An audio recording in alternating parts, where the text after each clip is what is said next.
Bom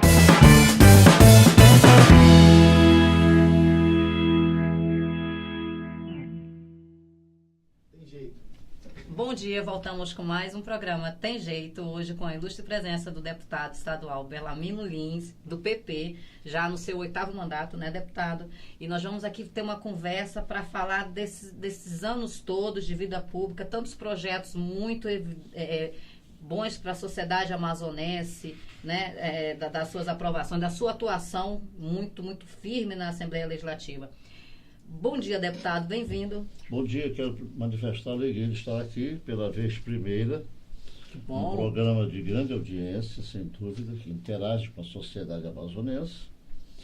Um programa Tem Jeito, com a doutora Maria Lima, e vale destacar do Portal do Holanda, que é o mais lido, eu diria, do Norte, oxalá do Nordeste.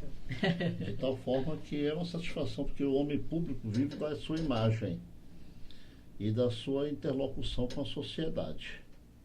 E ao longo da minha trajetória política, na longevidade, 8 mandatos consecutivos, evidentemente que você busca interagir com a sociedade, porque o nosso termômetro é a sociedade, é o povo. Verdade. E aproximar o seu trabalho deles é muito importante, né, deputado? O nosso oxigênio está exatamente na vinculação popular. É verdade. E aí eu estava vendo o seu histórico, muitas leis muito importantes, que eu queria que o senhor explicasse. Vamos iniciar em 2005, que foi quando o senhor iniciou os seus mandatos como deputado, teve a lei 2961, que foi a revisão do ato administrativo de que decorriam dos efeitos favoráveis ao destinatário, salvo comprovada de má-fé. O que seria essa lei, a Lei 2961? Bom, primeiro, era que havia uma diferenciação entre os prazos estipulados com a lei federal e a lei estadual. E nós fizemos uma adequação. Ora, por que a lei estadual exigir um prazo de 10 anos, enquanto que a federal era de 5 anos? Aí nós fizemos uma adequação a uma legislação federal aplicável ao Estado. Que dava o mesmo prazo, é isso? O mesmo prazo, com mais eficiência e mais velocidade. Entendi. Sem dúvida, contemplando melhor assim todo aquele universo que haveria de se um dia pleitear ou recorrer a esse instrumento legal. Mas teve uma iniciativa pioneira na minha administração, como presidente da Assembleia, já andando um pouco mais, foi a redução do recesso parlamentar. Ora, à época, o Poder Legislativo brasileiro dispunha de 90 dias de recesso, que nós chamamos de férias. Como assim? Em 4 anos, o parlamentar, 1 ano era para desfrutamento de férias, do recesso, e passaria a trabalhar apenas 3 anos. Mas a massa trabalhadora brasileira, o professorado, enfim, a massa trabalhadora brasileira só dispunha de 30 dias de férias. Por que o parlamentar 90 dias de férias? Que daria o ano no seu mandato, se ele fosse bem calculado. 1 ano sem trabalhar. Sem trabalhar. Um período de 4 anos. Então, achei que aquilo era uma excrescência, era um desrespeito à sociedade. E os deputados, à época, em 2005... Houve alguma retaliação? Alguns não gostaram ou não? Ou foi uma concordância? Foi unanimidade. Foi? Importante. Inclusive, o Amazonas serviu de parâmetro até para o Congresso Nacional, para as Assembleias que hoje Brasileiras, também que hoje reduziu de 90 para 55. Mas o nosso foi reduzido de 50%, de 90 para 45 dias, a metade. Que ainda nós estamos ainda na contramão, porque o professor tem 30 dias.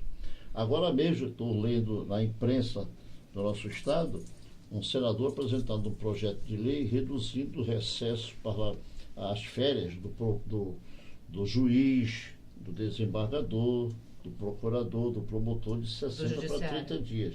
O judiciário já está em andamento no Senado da República esse projeto. Até porque eu acho que seria mais do que justo, até porque há uma discrepância também em termos salariais. Eles ganham muito bem, né? Se comparar a média do brasileiro, né? Por que essa diferença com relação principalmente ao parlamento, que é atuação minha ao longo de 28 anos. Quer dizer, você estava na contramão da massa trabalhadora brasileira. Porque o professor que tem que dedicar tempo para estudar, para transmitir o conhecimento, para se preparar, 30 dias que o parlamentar tinha 90. Então nós reduzimos para 45. Depois quis avançar para 30, mas houve um stop, um freio. O que, mas já foi uma grande vitória. Mas nós avançamos e o que é importante, serviu de exemplo para a nação brasileira.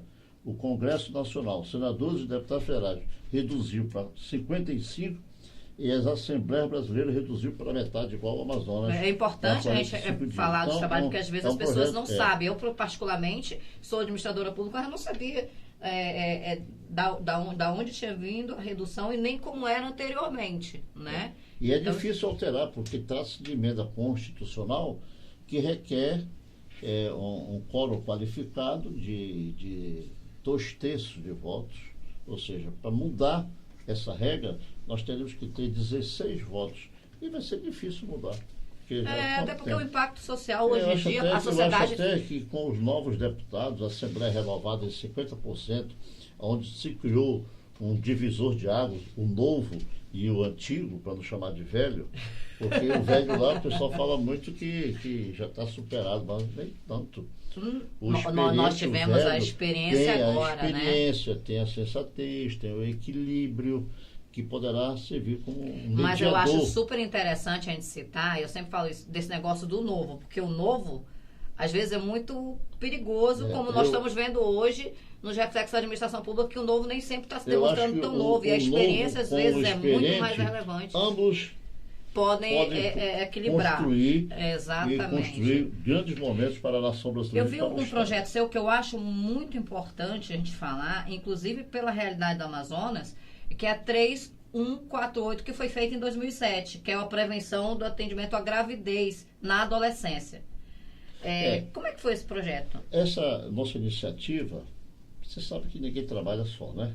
Tem um grupo de assessores que favorecem com ideias e a gente aprofunda essas contribuições fazendo um estudo, fazendo uma avaliação do impacto com a sociedade. Então essa iniciativa, com certeza, ela veio exatamente voltada para essa preocupação à época. E o que é importante é a proteção. Hoje você tem momentos importantíssimos da defesa, da proteção da mulher. Ora, a mulher estava sendo, e ainda continua sendo, a todo dia violentada. Sim. Nos seus valores morais e físicos. Né? Hoje, então, virou uma tônica esses cuidados com a defesa intransigente do direito e da proteção da mulher. E nós, homens, precisamos tanto da mulher que temos que ter esse foco voltado. Olha, que importante a gente ouvir isso, né? Porque ainda é uma luta muito grande, né? A mulher na sociedade, né? Não que a gente queira uma diferença, mas o reconhecimento dessa luta seria muito importante para um crescimento. E aí, esta lei, ela recebeu uma premiação do Senado da República dentre as 100 mais importantes leis da época. Olha que legal. A nossa contribuição ficou inserida dentro de um contexto de 100 leis que o Senado selecionou em todo o Brasil.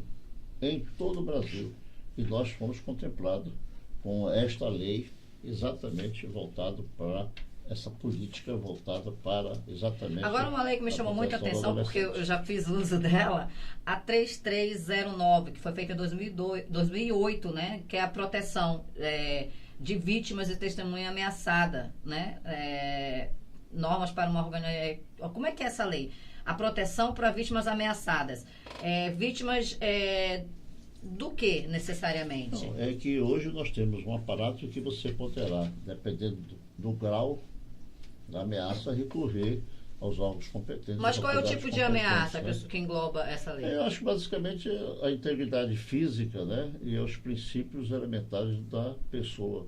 Isso em qualquer âmbito, seja denúncias públicas, privadas, sim, é uma lei que abrange tudo? Exatamente. E ela tem tido muito resultado, deputado? Olha, a prática é que precisa ter um órgão que sirva de acompanhamento, né, para a utilização. Você imagina, nós temos num contexto tantas leis inaplicáveis, completamente sem função.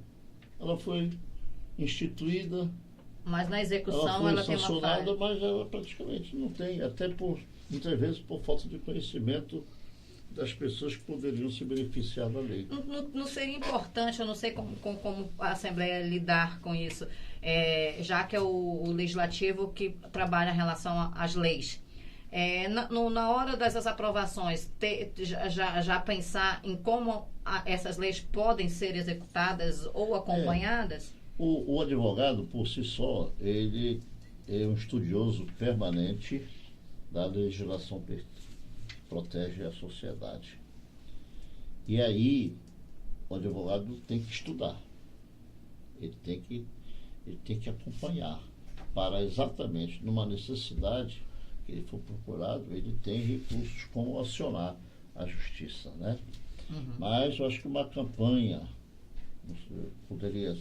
o próprio parlamento poderia suscitar uma campanha, selecionar, digamos, 100 mais importantes leis que atenda à sociedade, os interesses públicos e até também a proteção do interesse coletivo. Para divulgar, vamos dizer assim, para a sociedade ter conhecimento. Para a sociedade, para ter mais acesso, né?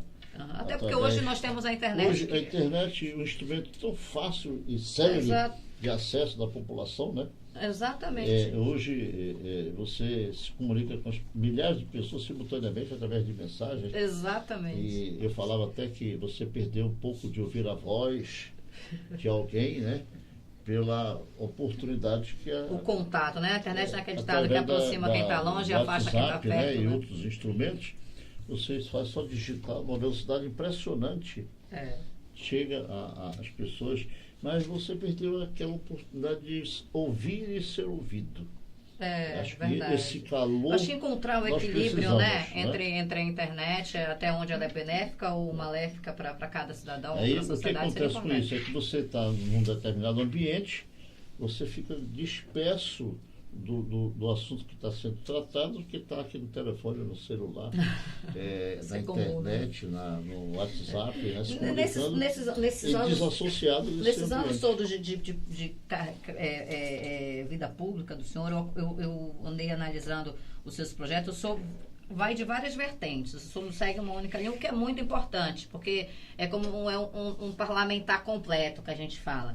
Aí o senhor sancionou a lei que envolve a educação, que é proibindo os celulares nas salas de aula. Como foi a iniciativa para esse projeto? Olha, quando surgiu o celular, não tinha como você observar e atender e aceitar que um professor que se esmera no estudo, a melhorar os seus conhecimentos para transmitir à juventude, que será o futuro do nosso país, do nosso Amazonas, o aluno dentro da sala de aula, o professor se esmerando em dar uma boa orientação pedagógica, e o aluno aqui com o telefone conversando com A, com B ou com C, completamente disperso da atenção voltada para os ensinamentos necessários e indispensáveis à formação cultural do futuro.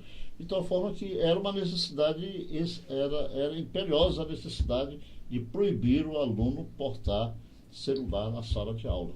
Como também, por exemplo, dentro da rede bancária.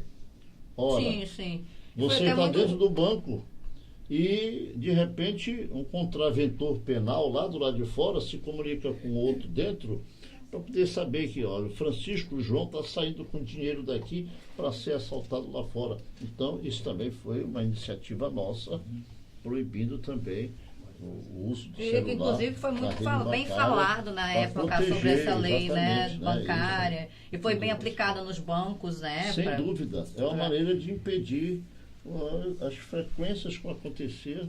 Porque tem um período que estava vendo muito assalto. Entre os contraventores penais. E a lei muito importante que a gente tem que falar sobre o câncer, as pessoas com câncer. Explica como foi essa lei, qual o objetivo, a partir de que momento o senhor teve essa iniciativa? Olha, eu tenho 3 filhos médicos. A minha família é composta de 6 filhos. Uma mulher, a Lívia Maria, mamãe de 2 netinhos, e 5 homens, gêmeos também no meio. Dos 5 homens, 3 filhos médicos. Então, como pai e 2 advogados. Não, 2 advogados, 3 médicos e um engenheiro arquiteto. Como pai de médicos, eu ouço diariamente eles relatarem situações completamente desumanas que acontecem no dia a dia do atendimento das pessoas necessitadas. Olha, porque quem tem recursos vai no consultório particular, vai no hospital particular, tudo bem, e resolve o seu problema abaixo de Deus. Mas quem não tem a rede pública, o SUS, só tem que ir para a rede pública estadual, municipal, um tratamento que era dispensado a uma pessoa portadora de câncer, como se fosse igual a qualquer outro problema de doença. O menor respeito, por exemplo, marcar uma consulta para uma pessoa portadora de doença de câncer, esperar 4, 5 meses para uma consulta, um procedimento cirúrgico, não tem cabimento isso. Não tem sentido. Além de uma humilhação, é contribuir para a velocidade do óbito. Do óbito, com certeza. Como se pode imaginar uma pessoa portadora de câncer ir para casa, esperar a vaga para ser atendido numa consulta, ainda numa consulta, para fazer que tipo de exames? Então são coisas que você precisa agir rápido. E inclusive ainda há a nível nacional. A nível nacional. Mas nós já fomos, a gente tem que deixar claro, nós já fomos muito referência no Hospital de Câncer aqui no SECOM. Um período, uma época, em 2010, 2011, nós fomos referência, né? O que, vários motivos, corrupção, desmandos, enfim, isso caiu muito. E hoje o Estado, ele sofre não sei, não pode lhe dizer um colapso. Como é que o senhor vê hoje o panorama político atual? O senhor está há muito tempo na política, então o senhor pode mensurar e mesmo de conseguir analisar como antes, o durante e agora. E o que faltaria para que pudesse começar a melhorar? Olha, eu vejo no âmbito nacional, para depois remeter para o âmbito estadual.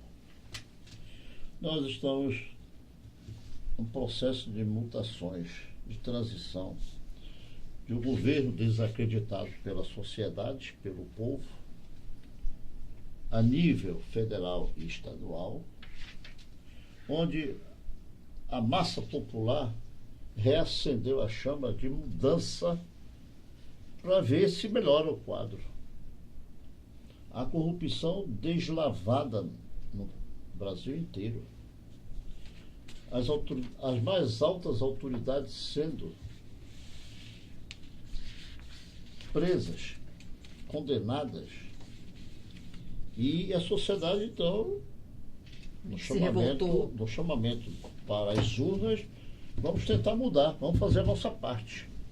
Só que esse processo não se muda num passo de mágica. A longo prazo, né? Requer longo prazo, requer um processo de maturação.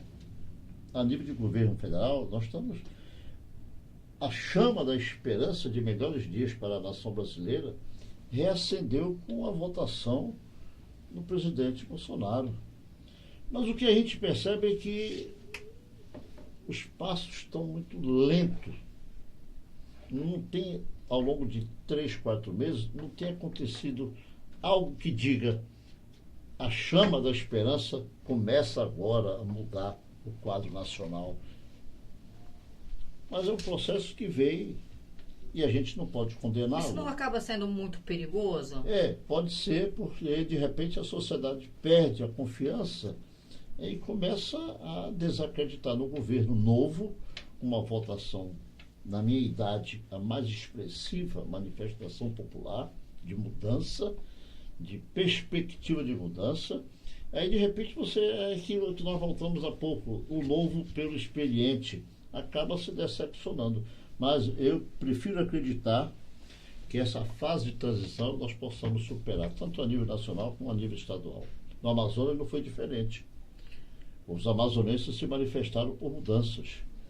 do que era até então tradicional. Mas se no Amazonas ainda eu percebo uma diferença muito grande, inclusive nas redes sociais. Porque no governo federal há a esperança, ainda há, todo mundo que votou não tem aquele negócio ainda de arrependimento, está ainda ali observando. Mas no governo estadual, é unânime as pessoas dizerem, me arrependi, não gostei. É unânime a popularidade em formas de governo estadual. Devido, talvez, aos escândalos que a gente tem presenciado, aos vários contratos que, quer queira, quer não, são duvidosos, sejamos aqui de forma imparcial, técnicos falando, SEDUC e educação, que é algo que já veio de um processo de corrupção, que foi o Maus Caminhos, que já foi uma decepção muito grande, de onde ninguém esperava. E aí a gente se vê novamente nesses mesmos escândalos. Como é que o senhor consegue ver isso? Eu acredito que a gente precisa ter um equilíbrio. Ora, nós estamos passando por consequências provenientes do que o governo federal repassa para os estados, repassa para os estados brasileiros. A nação brasileira está parada, estagnada. E nós precisamos ter cuidado para não voltar ao passado. Sim. Com inflações e vários aspectos. Conter a corrupção não vai acabar.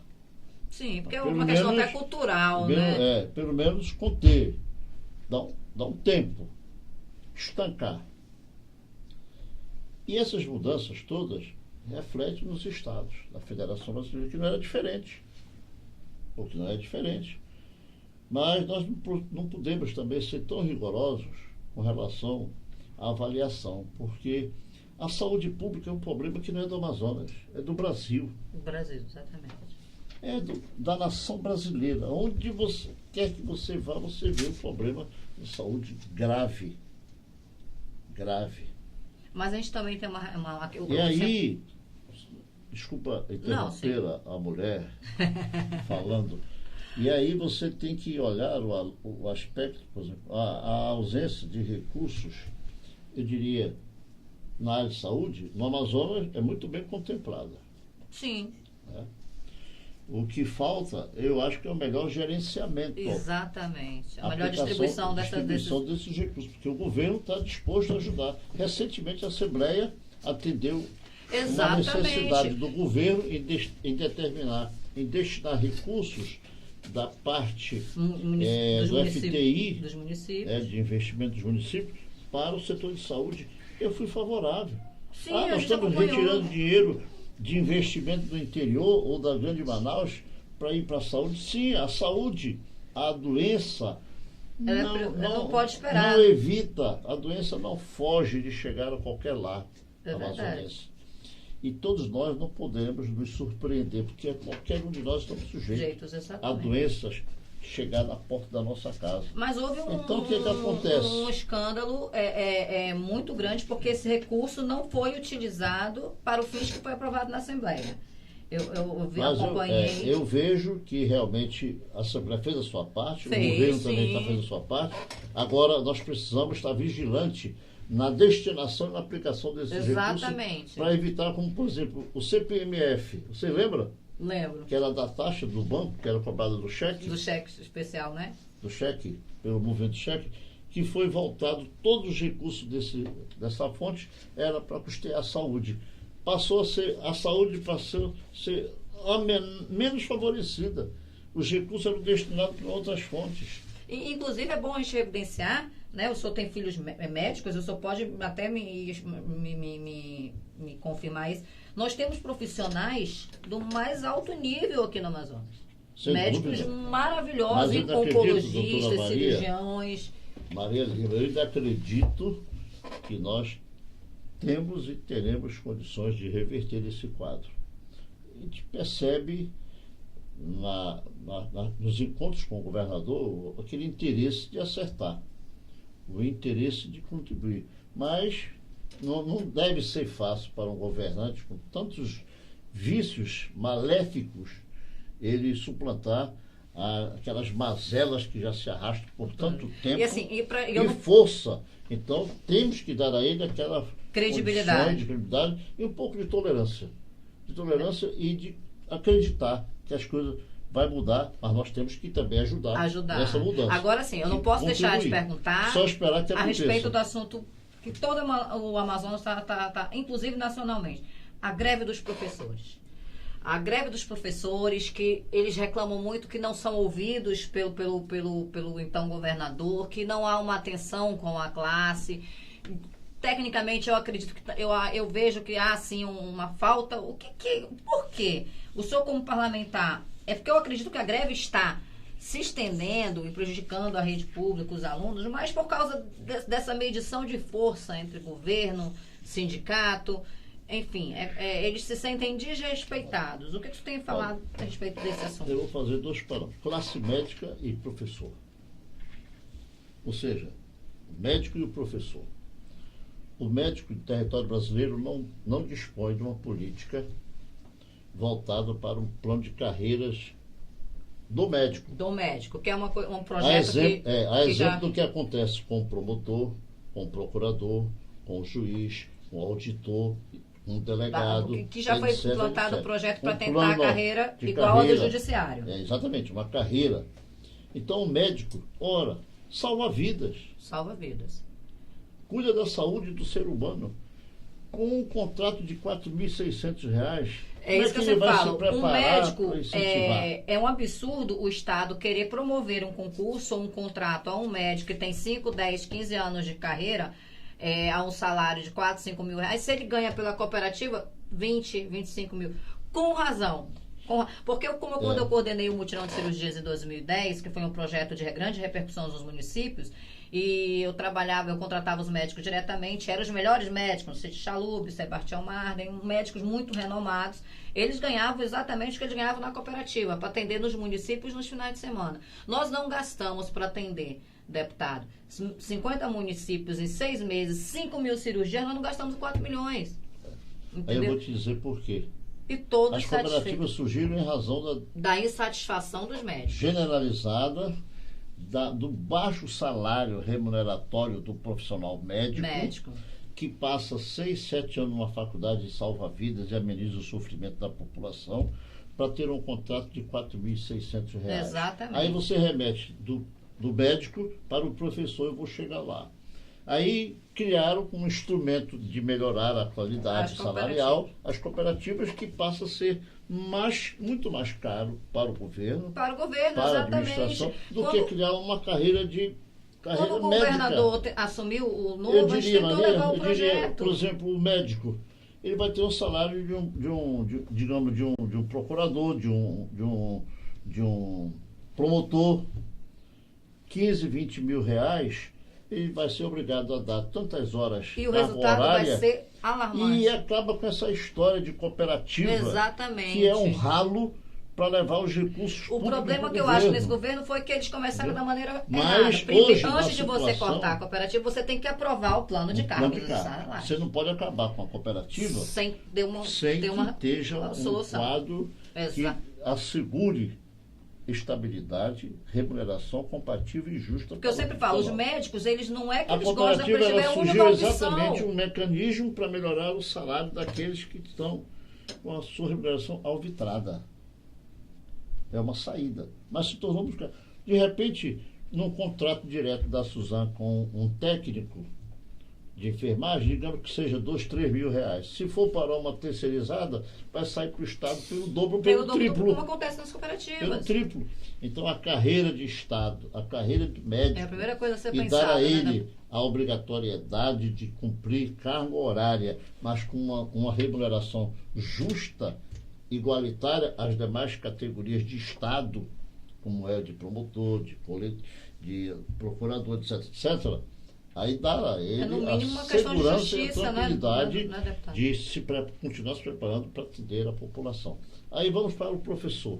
Ora, o atual governador, o Wilson, está passando por um processo exatamente de muita pressão com relação à remuneração. Mas foram conquistas que no passado deixaram de ser alcançadas. e que, de repente, numa reposição salarial de 4%, que é o que está acontecendo nesse espaço de um ano, de 4%, o governo, da onde financiar um reajuste de 15% a 20%? De onde virá esses recursos se a reposição, a inflação foi considerada a database de 4%? Mas não podemos negar que um professor, para dar aula, para formar o futuro do nosso país, não pode ficar com um salário de R$ 1.600, R$ 2.000, e ele está na sala de aula transmitindo conhecimento para uma pleiade de jovens, com o pensamento de que, quando chegar em casa, com que ele vai alimentar os filhos dele e pagar as suas contas indispensáveis à manutenção. Qual você acha que seria a solução para ele? Então, buscar alternativas. Não pode, de uma única vez, alcançar aquilo, ou alcançar você na acha realização... que uma única conversa de uma com única o sindicato, do governador, com ele, não conseguiria resolver? Das perdas do passado, mas uma abertura de negociação e uma comissão de interlocução para poder, olha, não dá, 4 é pouco, 15 o Estado não tem condições, porque você reajustar, é tipo o deputado Bellarmino, que ele dá um salário para um assessor de 10 mil, agrada o assessor, mas com 2, 3 meses vai começar a atrasar, porque não vou ter como pagar. Então, entre 4, que é pouco, e 15, que é exorbitante, em razão da fonte de recursos para garantir esse pagamento, qual será a alternativa? Bora conversar, bora nos entender. Mas assim, a última entrevista que eu fiz com o sindicato, eles reclamavam era da maneira como estavam sendo tratados. Ou seja, pelo menos uma conversa para entrar em um consenso. Eles reclamam dessa convencimento de coisa. Com o próprio governador, porque eles não aceitam intermédios. Então, eu acho, isso é que a gente acha estranho. Por que o governador não senta? Porque as crianças estão perdendo, os pais muitas vezes que precisam deixar os filhos, que a escola às vezes é para que os pais possam trabalhar também. Você imagina isso, o transtorno na vida da sociedade, né? Que está acontecendo. Ou então, ao avançar no que puder, de forma escalonada. Exatamente. Agora, não dá para ficar de uma vez, realmente, né? Como está. É difícil, como chefe de família, você aceitar que um professor para ganhar R$ 1.500, R$ 2.000. Agora, eu diria, é só no Amazonas? Não. Não. É no Brasil inteiro. No Brasil inteiro. No Brasil inteiro. Mas em algum momento tem que avançar, iniciar, né? Abrir as negociações. Isso. E que possa transmitir à parte interessada segurança, confiança. Olha, não é possível, mas vamos fazer uma escala aqui. Mostrar um interesse mínimo, a cada 6 meses vamos avançar no que o Estado vai poder fazer para garantir o pagamento. Não basta só aumentar e depois não ter como bancar. Pagar, exatamente, né? Então, assim, nós tivemos hoje aqui, se você deixar, a gente vai embora, né, deputado? Porque é muito projeto. O programa é muito bom e eu falaria, acho que o dia inteiro. E a sua carreira também tem muito que se falar, enfim, uma carreira parlamentar de mais de 30 anos? Já está 28 anos. 28, vai caminhar para os 30, longevidade, né? Maior parlamentar com maior longevidade no parlamento amazonense. Está vendo? A experiência, eu reitero, é importantíssimo. Nos últimos 150 anos, nós temos 2 recordes no Amazonas. Deputado Belão, popularmente chamado, Bellarmino Lins de Albuquerque, identidade 211-488, com 8 mandatos consecutivos, proveniente da confiança, da esperança depositada da população que acredita que e do deputado Átila Lins com 11 mandatos. Que, inclusive, eu só avisei a ele que eu quero entrevistar. Decano do Amazonas e decano do Congresso Nacional hoje. Legal. Quer dizer, isso para mim é honroso. Com certeza. É gratificante. Um caboclo nascido nas barrancas perdidas do Alto Solimões. Lá na pequenina cidade de Fonte Boa, é muita generosidade do povo amazonense. Porque eles reconhecem a sua competência. E não vou decepcionar aqueles. Como não decepcionou até hoje, né, deputado? Eu espero que nós possamos ter mais oportunidade de conversarmos. Toda vez que o senhor tiver projetos que o senhor queira conversar sobre eles, até para que a população acompanhe e saiba da sua ação na Assembleia Legislativa como parlamentar. O senhor é muito bem-vindo, tá? Vamos marcar mais entrevista porque o assunto é muito grande. O senhor tem vários outros projetos que seriam muito relevantes que a gente possa debater aqui depois. E nós estamos só no início de mais um mandato, né? Então, as águas vão rolar. Eu posso te assegurar que quando houver um segundo convite, eu chegarei com antecedência maior para trocar algumas ideias preliminares e sabendo que é importante para nosso papel político essa interlocução com a sociedade. Conversar olhando nos olhos um do outro. Isso. Então, assim, eu fico muito agradecida. Eu que agradeço e digo a você que é gratificante ver um programa da audiência do programa que vocês têm. Tá? Muito obrigada. Nós tivemos aqui o deputado Berlamino. Eu finalizo, desculpa. Imagina. Eu finalizo dizendo, como brasileiro, eu quero e vou continuar acreditando nas mudanças para melhor. Quero acreditar, porque acreditei no governo Bolsonaro com mudanças estruturantes para a geração do presente e do futuro, meus filhos, meus netos, como também do Amazonas, porque o governante, o governador e os demais representantes da política amazonense não foram nomeados por um ato, foram eleitos pelo voto. E nós temos que ter respeito pelo voto e um pouquinho de tolerância e paciência, que as coisas vão avançar. Esse é o recado do deputado. E vamos avançar. Vamos lá, gente. Para melhorar, se Deus quiser. Então, ficamos aqui com mais um dia, um programa Tem Jeito, com Maria Lima. Tem jeito, tem jeito. Basta ter legalidade e compromisso.